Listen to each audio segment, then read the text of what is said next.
Very much for joining us. We now move over to Europe, where Chinese President Xi Jinping has landed in Moscow for high-stakes talks with Russian President Vladimir Putin. His visit comes just hours after Ukrainian drones once again targeted the Russian capital, forcing airport shutdowns ahead of his arrival. Xi's trip signals deepening ties with Moscow as China remains Russia's top buyer of oil and gas and a critical economic lifeline amid Western sanctions. Beijing, however, remains silent on the drone strikes, urging only that tensions not escalate further.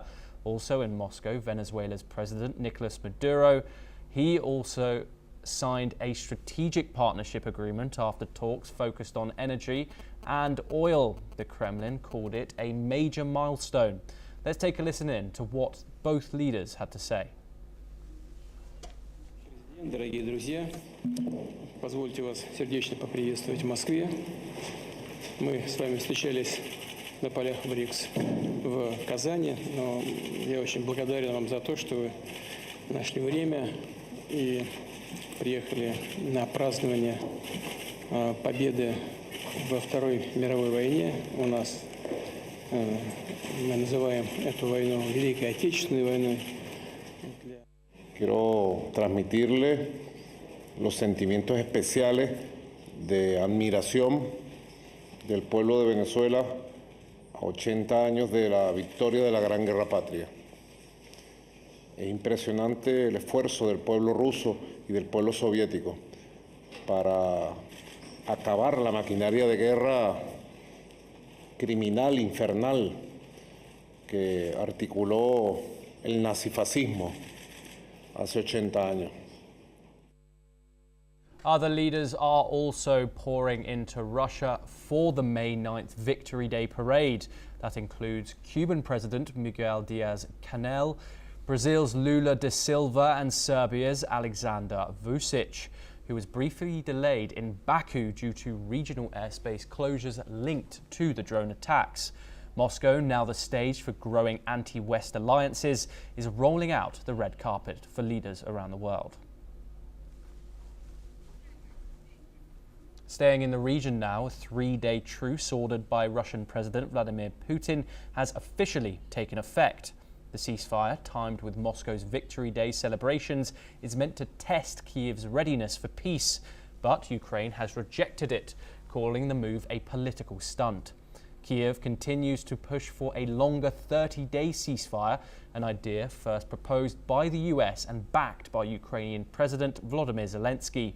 Russia has not formally responded, only insisting enforcement mechanisms are still lacking. Let's take a listen in to what the Ukrainian president had to say. І абсолютно справедливо, що російське небо агресора сьогодні дзеркально теж неспокійно. Україна і наша пропозиція припинити удари, припинити вогонь, щонайменше на 30 діб залишається в силі. Ми не знімаємо цю пропозицію, яка може дати шанс дипломатії. Але саме від Росії світ не бачить відповіді. Жодної відповіді, крім нових ударів. Це максимально чітко, очевидно для всіх демонструє, хто джерело. Just hours before the truce began, both sides launched fresh aerial attacks. Russian airports shut down temporarily and at least 2 people were killed in Ukraine. Despite the ceasefire order, the Kremlin warns it will retaliate if Ukraine fires during the truce. Meanwhile, the US Vice President J.D. Vance says diplomacy is still possible, but only if both sides agree on direct communication terms. Let's listen in. But also the Ukrainians have also been sort of, they've put a piece of paper in our hands that says this is what we would need in order to bring this conflict to a successful resolution from our perspective. And there's a big gulf, predictably, between where the Russians and the Ukrainians are, and we think the next step in the negotiation is to try to close that gulf. We think it's probably impossible for us to mediate this entirely without at least some direct negotiation between the two, and so that's what we focus on. Now let's stay in Europe but move to the south, where all eyes are on the chimney of the Sistine Chapel as the papal conclave enters day 2 in Vatican City.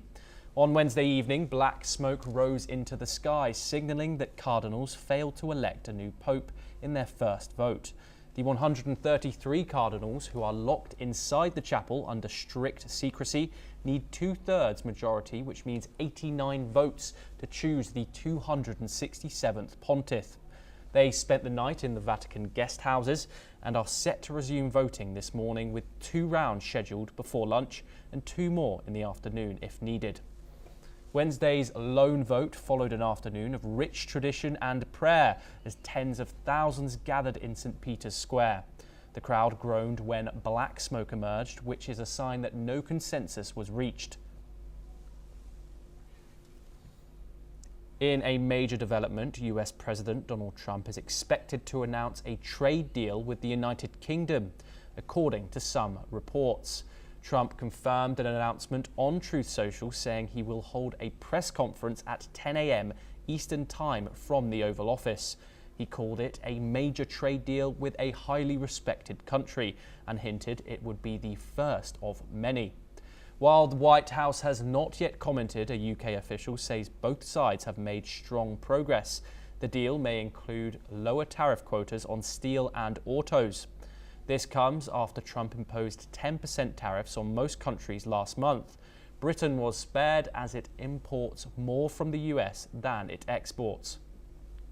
Meanwhile, Trump has also hinted at future deals with Japan, India, and with South Korea. Now let's turn to the Middle East, where a deadly